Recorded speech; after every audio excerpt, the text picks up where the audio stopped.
रात का सन्नाटा दिल्ली की सड़कों पर छाया हुआ था।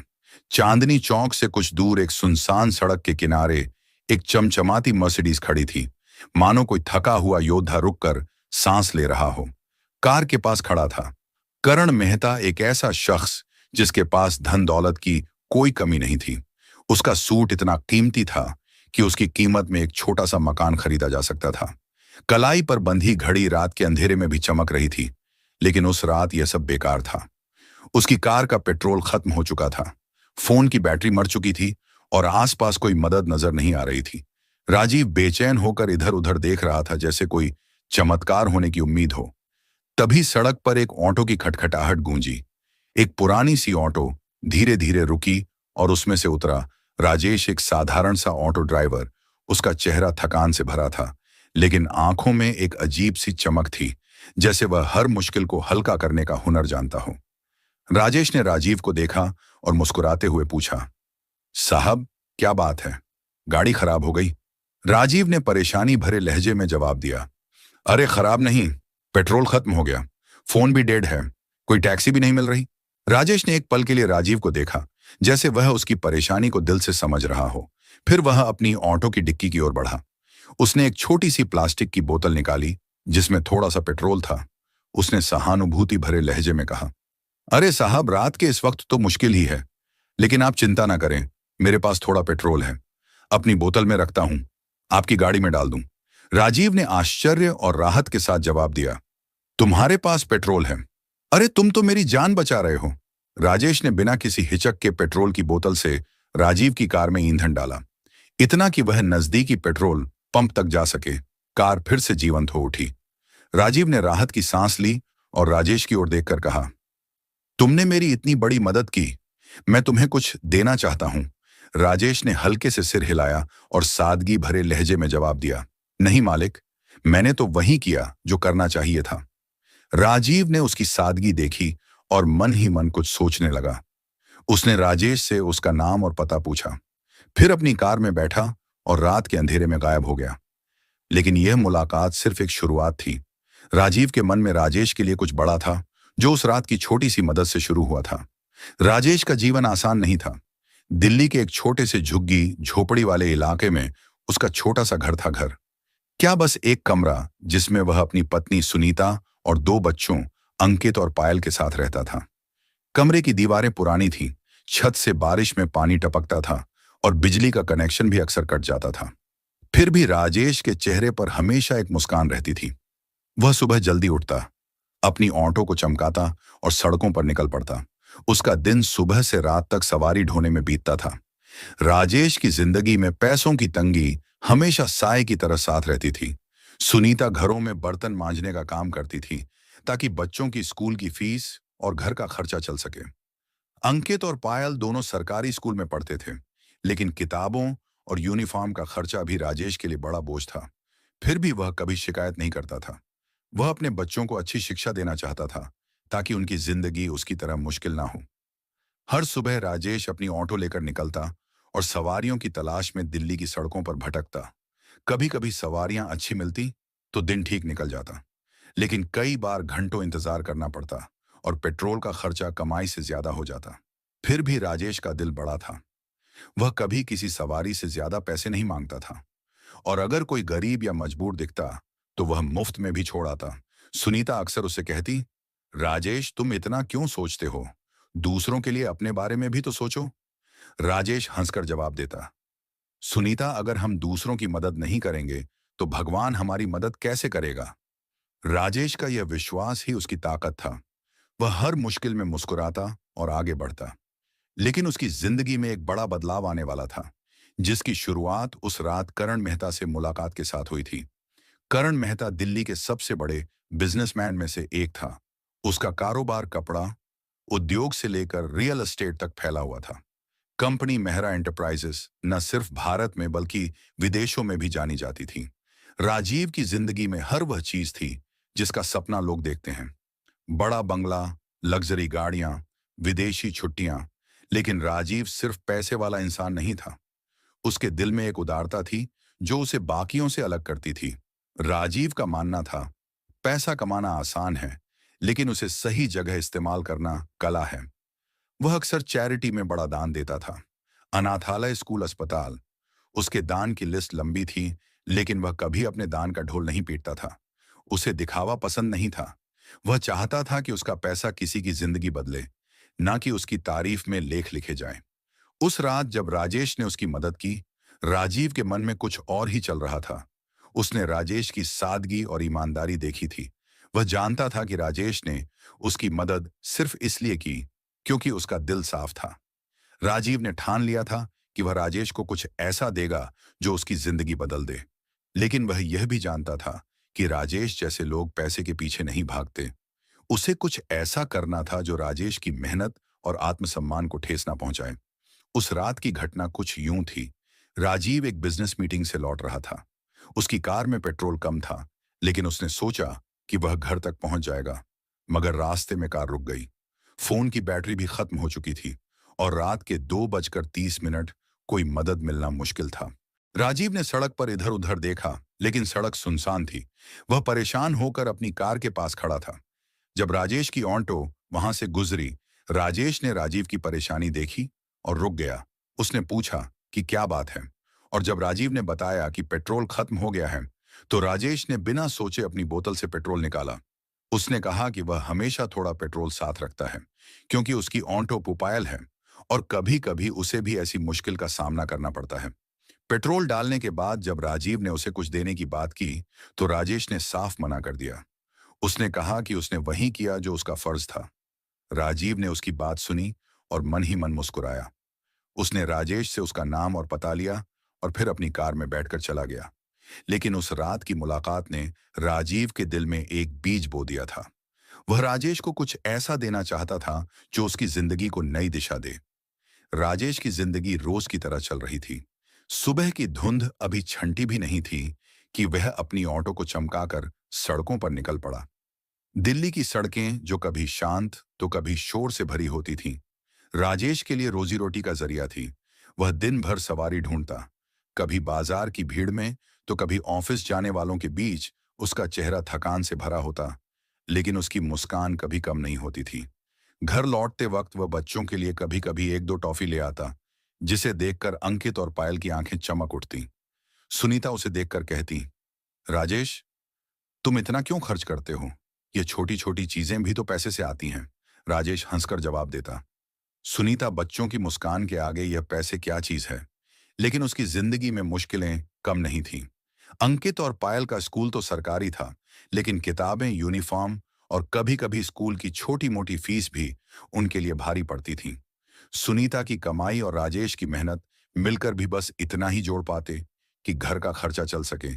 किराए का कमरा, बिजली का बिल और बच्चों की जरूरतें, सब कुछ एक तार पर लटका हुआ था। फिर भी राजेश कभी हिम्मत नहीं हारता था। वह कहता, भगवान ने हमें यह जिंदगी दी है तो कुछ ना कुछ रास्ता भी दिखाएंगे। उधर करण मेहता अपनी दुनिया में व्यस्त था। उसका बंगला दिल्ली के पौश इलाके में था, जहां हर चीज चमकती थी, फर्श से लेकर झाड़ फानूस तक। लेकिन उस रात राजेश से मुलाकात ने उसके दिल में कुछ हलचल मचा दी थी। वह राजेश की सादगी और ईमानदारी को भूल नहीं पा रहा था। राजीव ने अपने सेक्रेटरी को का पता ढूंढने को कहा। उसने बताया कि वह उस ऑटो ड्राइवर से मिलना चाहता है जिसने उस रात उसकी मदद की थी। सेक्रेटरी ने कुछ ही दिनों में राजेश का पता ढूंढ लिया। राजीव ने सोचा कि वह राजेश से मिलकर उसे कुछ देना चाहता है, लेकिन वह यह भी जानता था कि राजेश जैसे लोग पैसे को आसानी से स्वीकार नहीं करते। उसने अपने मन में एक योजना बनाई। वह राजेश को अपने ड्राइवर के रूप में नौकरी देना चाहता था। यह ना सिर्फ राजेश की जिंदगी को बेहतर बनाएगा, बल्कि उसके बच्चों को भी अच्छी शिक्षा और भविष्य देगा। राजीव ने अपने सेक्रेटरी को बुलाया और कहा, मुझे उस ऑटो ड्राइवर से मिलना है। उसका नाम राजेश है। तुम उसे मेरे ऑफिस बुलाओ, लेकिन यह मत बताना कि मैं उसे क्या ऑफर करने वाला हूं। एक सुबह राजेश अपनी ऑटो में सवारी छोड़कर लौट रहा था, जब एक आदमी ने उसे रोका। उसने कहा, राजेश भाई, आपको एक साहब बुला रहे हैं। उनका नाम करण मेहता है। वह आपसे अपने ऑफिस में मिलना चाहते हैं। राजेश ने आश्चर्य से पूछा, मेहरा साहब, वो मुझे क्यों बुला रहे हैं? आदमी ने सिर्फ इतना कहा, बस वो आपसे मिलना चाहते हैं। आप कल सुबह उनके ऑफिस पहुंच जाइए। राजेश के मन में कई सवाल उठे। उसे याद आया कि उसने उस रात एक साहब की मदद की थी, लेकिन उसे नहीं पता था कि वह कोई इतना बड़ा आदमी है। उसने सुनीता से इस बारे में बात की। सुनीता ने चिंता भरे लहजे में कहा, राजेश, कहीं कोई मुसीबत तो नहीं? तुमने कुछ गलत तो नहीं किया? राजेश ने हंसकर जवाब दिया, अरे सुनीता, मैंने तो बस थोड़ा पेट्रोल दिया था शायद। वह साहब धन्यवाद कहना चाहते हैं। अगले दिन राजेश ने अपनी सबसे साफ शर्ट पहनी और राजीव के ऑफिस पहुंचा। ऑफिस की इमारत इतनी बड़ी थी कि राजेश को लगा जैसे वह किसी दूसरी दुनिया में आ गया हो। शीशे की दीवारें, चमचमाते फर्श और हर तरफ सजे हुए लोग, ये सब राजेश के लिए नया था। उसे थोड़ा झिझक हुई, लेकिन उसने हिम्मत जुटाई और रिसेप्शन पर अपना नाम बताया। राजेश को राजीव केबिन में ले जाया गया। राजीव ने उसे देखते ही मुस्कुराकर स्वागत किया और कहा, राजेश, उस रात तुमने मेरी बहुत बड़ी मदद की थी। मैं तुम्हें कुछ देना चाहता हूं। राजेश ने सादगी से जवाब दिया, नहीं मालिक, मैंने तो वही किया जो करना चाहिए था। मुझे कुछ नहीं चाहिए। राजीव ने उसकी बात सुनी और मन ही मन उसकी ईमानदारी की तारीफ की। उसने कहा, राजेश, मैं तुम्हारी मदद का बदला नहीं चुकाना चाहता। मैं तुम्हें एक मौका देना चाहता हूं। क्या तुम मेरे लिए काम करोगे? राजेश ने आश्चर्य से पूछा। काम? लेकिन साहब, मैं तो बस एक ऑन टू ड्राइवर हूं। मैं आपके जैसे बड़े आदमी के लिए क्या कर सकता हूं? राजीव ने मुस्कुराते हुए कहा, तुम मेरे पर्सनल ड्राइवर बन सकते हो। तुम्हारी ईमानदारी और मेहनत मुझे पसंद आई। मैं चाहता हूं कि तुम मेरे साथ काम करो। राजेश ने एक पल के लिए सोचा। उसे समझ नहीं आ रहा था कि वह क्या कहे। उसने कहा, साहब, मैं आपका धन्यवाद करता हूं, लेकिन मुझे सोचने का समय चाहिए। राजीव ने उसकी बात समझी और कहा, ठीक है राजेश, तुम सोच लो, लेकिन याद रखना, मैं तुम्हें सिर्फ नौकरी नहीं दे रहा। मैं तुम्हारी जिंदगी को बेहतर बनाने का मौका दे रहा हूं। राजेश ने सिर हिलाया और ऑफिस से बाहर निकल गया। उसके मन में कई सवाल थे। क्या वह इस बड़े मौके को स्वीकार करें? क्या यह उसकी और उसके परिवार की जिंदगी बदल देगा? कहानी में आगे बढ़ने से पहले आपसे निवेदन है कि वीडियो को लाइक करें, चैनल को सब्सक्राइब करें और कमेंट में अपना नाम और अपने शहर का नाम जरूर बताएं। घर लौटकर राजेश ने सुनीता को सारी बात बताई। सुनीता ने आंखें चौड़ी करके पूछा, राजेश, तुमने मना क्यों नहीं किया? इतने बड़े साहब के साथ काम करना आसान नहीं होगा। राजेश ने जवाब दिया, सुनीता, मैंने मना नहीं किया, लेकिन हाँ भी नहीं कहा। मुझे लगता है कि यह मौका हमारे बच्चों के लिए कुछ अच्छा कर सकता है। रात भर राजेश और सुनीता इस बारे में बात करते रहे। राजेश को डर था कि कहीं वह इस नई जिंदगी में फिट ना हो पाए, लेकिन सुनीता ने उसे हिम्मत दी। उसने कहा, राजेश, तुम हमेशा कहते हो कि भगवान रास्ता दिखाते हैं। शायद यही वह रास्ता है। आखिरकार राजेश ने फैसला किया कि वह राजीव का प्रस्ताव स्वीकार करेगा। अगले दिन राजेश ने राजीव को फोन किया और कहा, साहब, मैं आपके लिए काम करने को तैयार हूं।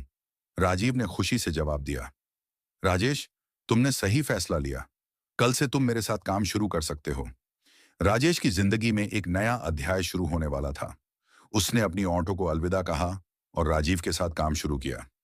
राजीव ने उसे न सिर्फ अच्छी तनख्वाह दी, बल्कि उसे और परिवार को अपने बंगले के पास एक छोटा सा लेकिन आरामदायक घर भी दिया। राजेश की जिंदगी, जो कभी तंगी और मेहनत से भरी थी, अब एक नई दिशा में बढ़ रही थी। राजेश की जिंदगी में एक नया सवेरा आ चुका था। करण मेहता के पर्सनल ड्राइवर के रूप में उसका पहला दिन था।